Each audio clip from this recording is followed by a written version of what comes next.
importantes de Pablo a favor de la iglesia. Ese es el primer punto. La persona que ama la obra de Dios ora por su iglesia y por la iglesia de su familia y por la iglesia que le pide la oración, aunque no la conozca.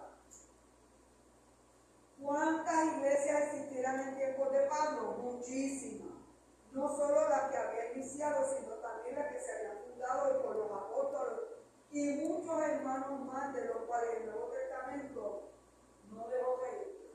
A pesar del gran número, el apóstol sentía la carga de orar por ellas. Pero, ¿cuántas iglesias orarán el creyente promedio? Dios permita que sean muchas. Segundo, la fe en Cristo debe expresarse con amor, con el amor entre los hermanos. Este es el gran tema del apóstol Juan en la primera carta, que la fe en Dios y el amor de los hermanos deben ir de la mano. El que conoce a Dios tiene que amar a su hermano, porque Dios es amor. Y lo sobrelleva, y lo aguanta, y le soporta, y viceversa. Ellos también nos soportan a nosotros. Quien deposita su fe en Cristo para ser salvo recibe el amor de Dios, el cual se expresa en los hermanos. Si no es así, no hay prueba de haber sido salvo. Y finalizó diciendo, es importante que la persona que se convierte a Cristo tiene que sacar el rencor, el odio, tiene que demostrar perdón, tiene que demostrar que sobrelleva la carga de los demás, que tiene que amar a los hermanos en el amor de Cristo, que todos los hermanos no son iguales, no tienen el mismo nivel de espiritualidad ni fe. Pero si tú no puedes amar a tu hermano que tú ves, dice la Biblia, ¿cómo vas a amar a Dios que tú no ves? Y usted dirá, hermana, pero es que esto es una prueba. Pues Dios te pasa por pruebas para que tú desarrolles tu fe y ames a los hermanos. Y yo finalizo haciendo esta pregunta. Si tú vas para el mismo cielo que va ese hermano que tú dices que no aguanta y soporta, ¿habrá una división en el cielo? Los hermanos que se portan bien y los hermanos que no soportan. ¿La hay? No la hay. Pues, como decía una persona, brega con eso. Yo tengo que bregar con eso. Y yo he oído gente que dice, pastora, si yo fuera usted con este hermano y le decía esto antes, yo no. ¿Sabes por qué no se lo digo? Porque es un hermano de salvación. Oro por la persona, le oro, le ministro, le muestro la Biblia, pero yo tengo que tener en mente que para el mismo cielo que quiere esa persona también yo quiero ir. Y esto es lo que Pablo trata de transmitirle a la iglesia. Si el amor de Dios está en tu corazón, sobrelleva al hermano aunque no te simpatice. No somos billetes de 100 para caerle bien a todo el mundo, pero somos hermanos en la fe que tenemos que sobrellevarnos para ir al cielo. Porque ¿sabe qué? Yo no di mi vida en una cruz por la persona, la dio Cristo. Y también la dio por mí. Yo tengo que, como dice la palabra, hacer la paz con todo, procurar la paz con todo. Amén. Amén. Manda la palabra también, que tenemos un canal a nuestro enemigo. Esa es la parte más Difícil, a muchos, buscan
quizás sea que aprenda esto.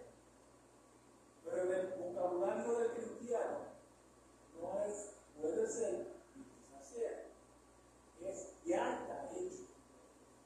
Así que creemos por fe que hacia donde vamos ya está hecho.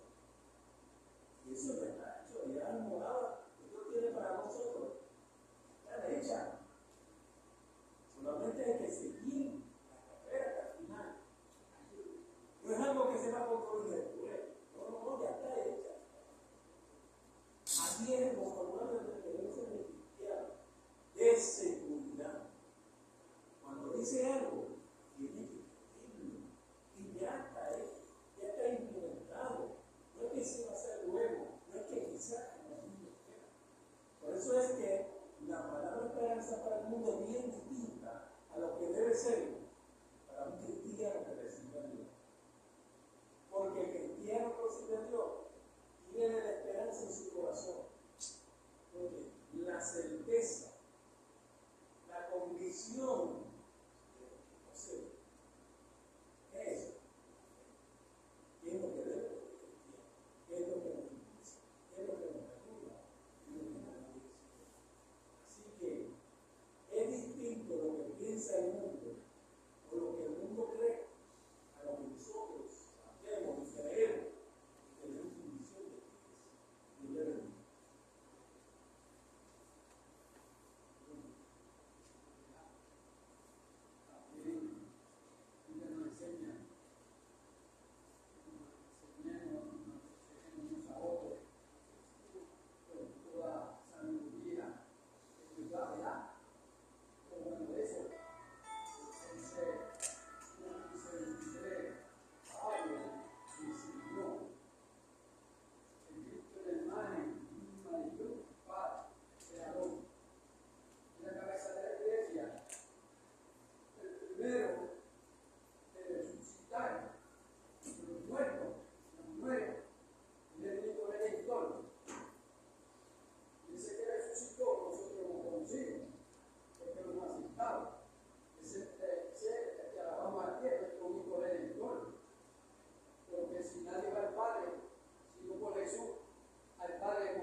Menos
examinara su corazón, verá, cómo estaba delante de Dios.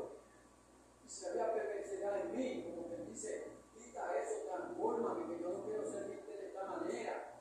Yo quiero tener una palabra poderosa que pueda salir, que tú me des verdaderamente, que yo pueda ser un rey como lo fue, conforme al corazón de Dios. ¿Por qué? Porque obedecía a Dios y sabía buscar el arrepentimiento, sabía buscar la dirección de Dios, sabía buscar verdaderamente que Dios es un Dios de misericordia y de restaurar la persona y sanar los corazones contritos y humillados verdaderamente. Todo esto nos lo enseña la palabra de Dios, ¿verdad? Que hay una esperanza, y esta esperanza también se le puede llevar a este mundo que está viviendo en falta de Dios. Si ustedes deciden, se mantienen apartados de las cosas que no le agradan a Dios, el mundo está hundido verdaderamente en muchas cosas, en cadenas, ataduras y engaños por el enemigo. La esperanza se llama Jesucristo. Esa es la esperanza. ¿No más?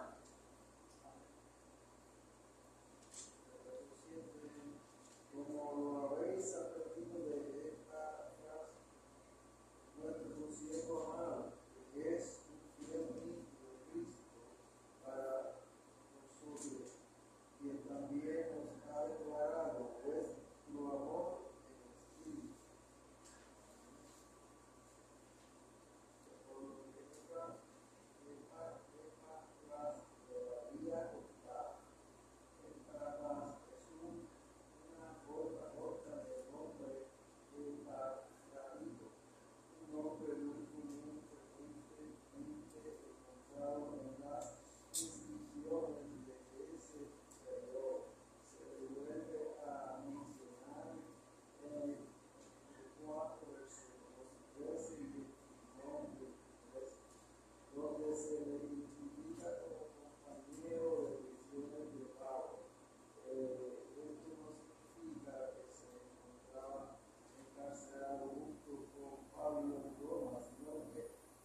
hace saber a los colosenses cómo el resultado de haber oído la noticia de Epafra le trajo a Colesa también.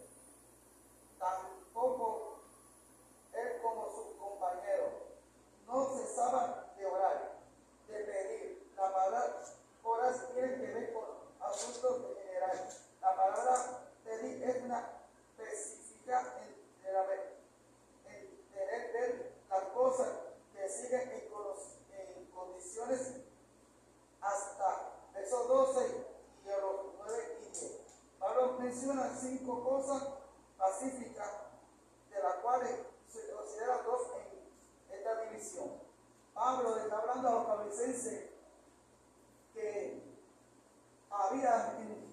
se habían levantado de maestros que venían con unos conocimientos, tenían una labia, una manera de convencer para poder engañar a los creyentes.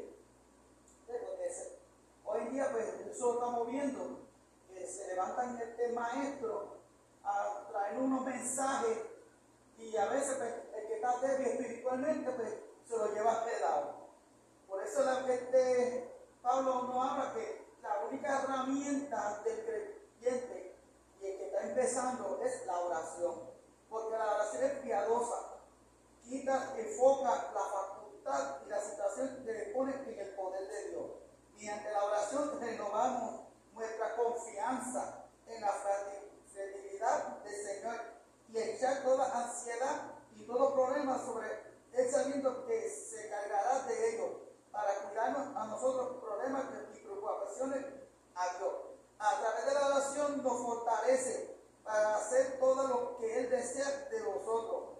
A través de la oración recibimos misericordia, gracia, ayuda en la honra y la necesidad conforme, y pasamos tiempo en oración con Dios, hablando todo el tiempo con Él. Porque si no estamos en la oración, el enemigo se entra dentro de la iglesia y a través de la oración es que Dios utiliza a la persona que verdaderamente creo que está pasando dentro de la iglesia. Pablo escribe a los colosenses: porque se levantarán maestros entre a los creyentes en la iglesia en lugares, y esta afirmaba que la devoción de Jesucristo. Esta falsa enseñanza nos mezclaba a la filosofía y las tradiciones de los hombres con el evangelio. El conocimiento de su voluntad, conocer la voluntad de Dios, sus deseos, sus planes pasados y su carácter y propósito. Pasar tiempo constante en la oración. Y que, hermano, tenemos que estar todo el tiempo orando. Hace poco yo le dije a Priscila, yo creo en la oración. Yo creo que en la oración, cuando uno se somete 1 hora con el Señor, grandes bendiciones entre nuestra vida. Y entonces le propuse a mi esposa que está aquí, le propuse todos los lunes, como tenía la costumbre de la pastora en la iglesia, y no al concepto alto, a orar y sacar 1 hora para el Señor. Pero, oye, le hemos fallado al Señor, porque ha venido tantos problemas, pero eso no me impide de ir al concepto alto allá a orar. Pero el enemigo se equivoca, porque dentro de mi cuarto puedo orar ahí secretamente con el Señor. Es el propósito que todos los lunes tenemos que orar. Si no podemos el lunes, el miércoles. Si no es miércoles, el viernes. O si no, pues oramos lunes, oramos miércoles. Porque la oración es suficiente, es una herramienta que el creyente tiene que tener.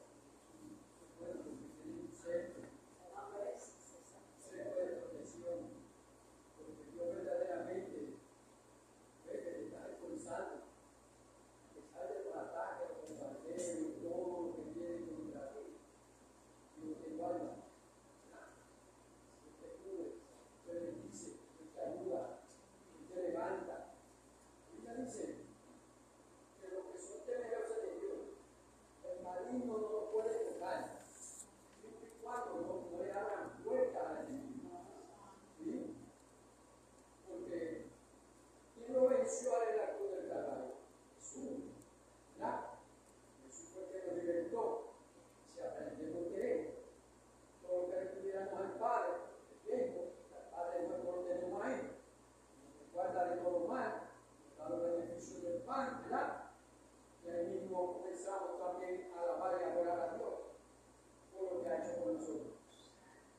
dice que antes de que uno intente hacer cosas para el Señor, debe vivir como es digno de Él. Porque es verdad, si tú se sometes a Dios, como dice el Espíritu en verdad, vas a recibir lo que es el Espíritu, ¿verdad? Y va contrarrestando lo que es de la carne, y vas recibiendo los dones, ¿verdad?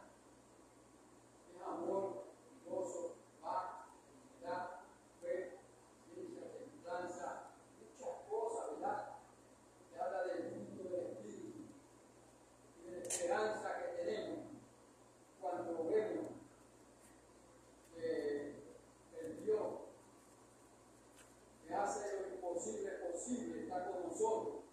Que si para Él todo es posible, para nosotros también, que creemos en Él. Y oramos, creyendo, vemos que todo eso que le pidamos es posible. Esperamos en el tiempo de Dios. Porque Pablo que dice, ¿verdad? Lo que Pablo deseaba de los colosenses y nos incluye a nosotros, que fuera lleno de conocimiento de la voluntad de Dios, Éxodo 9, que anduvieran como es digno del Señor,